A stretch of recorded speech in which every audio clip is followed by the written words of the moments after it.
Tanzania imepata pigo kubwa baada ya kuondokewa na aliyekuwa Video Vincent katika kiwanda cha Bongo Flava hapa Tanzania, ambaye anaitwa Karina Hawa. Mwigizaji wa filamu nchini Hawa Hussein Ibrahim maarufu kama Karina ameripotiwa kufariki dunia leo Aprili 15, 2025 akiwa nchini India alikokuwa akipatiwa matibabu.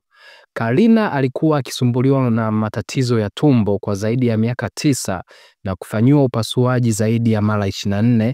Februari 25, 2025 alisafiri kwenda India baada ya kukamilika kwa taratibu zote za safari na gharama za matibabu kwa msaada wa Rais wa Jamhuri ya Muungano wa Tanzania Dr. Samia Suluhu Hassan pamoja na taasisi na watu mbalimbali akiwemo Sheikh Suleiman na Watanzania waliomchangia. Kabla ya kuondoka, Karina alitoa shukrani kwa wote waliomsaidia, akionyesha matumaini makubwa ya kupata nafuu.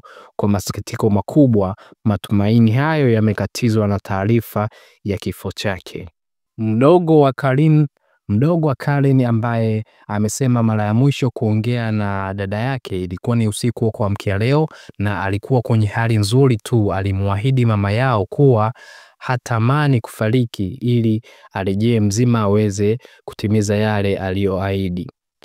Anasema, nimeongea naye, alikuwa yuko vizuri tu. Dada yangu akawa anaongea na mama, anamwambia mama yangu, naomba Mungu nisife kabla yako, sijatimiza ahadi zangu zote nilizokuahidi.